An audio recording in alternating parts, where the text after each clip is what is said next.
इस वीडियो में बात करते हैं और इम्पोर्टेंट क्वेश्चंस की। पहला है, सूर्योदय का देश के नाम से कौन सा देश प्रसिद्ध है, यानी किस देश को सूर्योदय का देश कहते हैं? तो सूर्योदय का देश कहते हैं जापान को।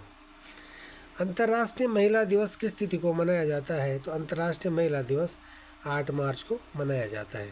क्षेत्रफल की दृष्टि से भारत में सबसे छोटा राज्य कौन सा है? जो क्षेत्रफल की दृष्टि से भारत का सबसे छोटा राज्य गोवा है। ओणम किस राज्य का प्रसिद्ध त्यौहार है?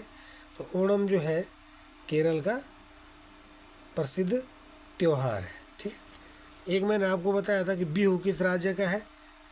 तो बिहू असम का प्रमुख त्यौहार है। पोंगल किस राज्य का त्यौहार है? तो पोंगल तमिलनाडु का है। इसी तरह ओणम जो है ये केरल का प्रसिद्ध त्यौहार है। ठीक है, तो दिल्ली भारत की राजधानी कब बनी? तो दिल्ली भारत की राजधानी बनी 1911 में। उससे पहले भारत की राजधानी कलकत्ता हुआ करती थी, जिसको आप कोलकाता कहते हैं। तो कलकत्ता से 1911 में जो है, कलकत्ता के बाद भारत की राजधानी 1911 में दिल्ली बनाई गई थी। सबसे चमकीला ग्रह कौन सा है? तो सबसे चमकीला ग्रह है वीनस, यानी शुक्र। ठीक है, शुक्र को ही हम भोर का तारा और शाम का तारा भी कहते हैं, morning star and evening star. ठीक है, मॉर्निंग स्टार और इवनिंग स्टार, यानी सुबह का तारा और शाम का तारा दोनों ही वीनस यानी शुक्र को कहा जाता है। ठीक है, तो वही बोल रहा है क्या, इसी को जो है सबसे चमकीला ग्रह भी कहते हैं, द ब्राइटेस्ट प्लेनेट। ठीक है, the brightest planet is Venus, शुक्र। भारत का राष्ट्रीय पशु, ये तो कॉमन सा क्वेश्चन है, बाघ है। राष्ट्रीय पक्षी मोर है। ठीक है, राष्ट्रीय जलीय जीव कौन सा है? तो भारत का राष्ट्रीय जलीय जीव है गंगा डॉल्फिन। क्या है?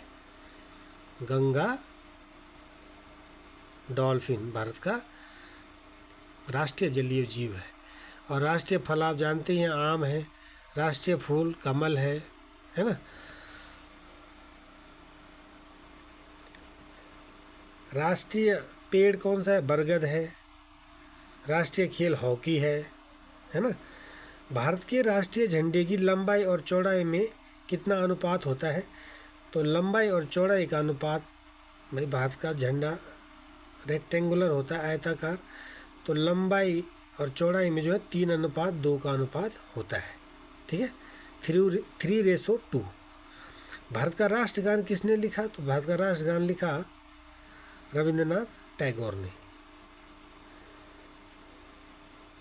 हाँ, भारत का राष्ट्रगीत कौन सा है?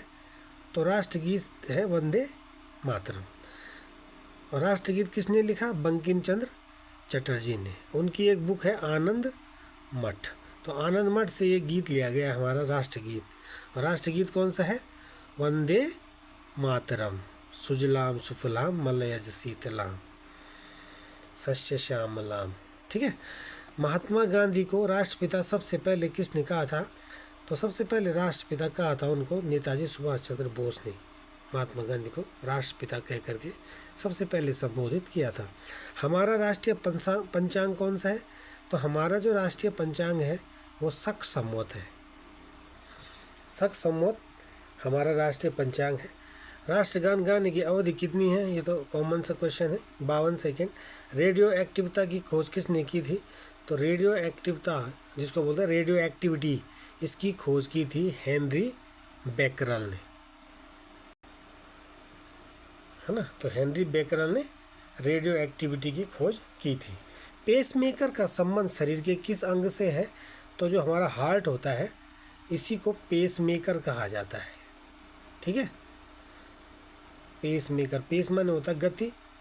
ठीक है, जैसे बोलते हैं पेस बॉलर, तो जिनकी बॉल में स्पीड होती है, तो पेस मेकर यानी पेस मतलब गति से मतलब है ना। तो हार्ट हमारा हमेशा गति करता रहता है, इस तरह से आप याद कर सकते हैं। तो पेस मेकर का संबंध हार्ट से होता है, हृदय से। मानव शरीर की किस ग्रंथि को मास्टर ग्रंथि कहा जाता है? तो जो पिट्यूटरी ग्लैंड होती है यानी पीयूष ग्रंथि होती है, ठीक है, उसको मास्टर ग्लैंड यानी मास्टर ग्रंथि कहा जाता है। कार्बन का सर्वाधिक शुद्ध रूप कौन सा है? तो कार्बन का सर्वाधिक शुद्ध रूप है हीरा। एक्सरे का आविष्कार किसने किया था? तो एक्सरे का आविष्कार किया था रोंटजन ने एक्सरे का आविष्कार किया था। जो एक्सरे होती है जिससे हम चोट वगैरह लगने पर शरीर के इंटरनल पार्ट को देख सकते हैं, ठीक है, और तब हमें एग्जैक्ट बीमारी का या चोट का पता लग जाता है, ठीक है ना।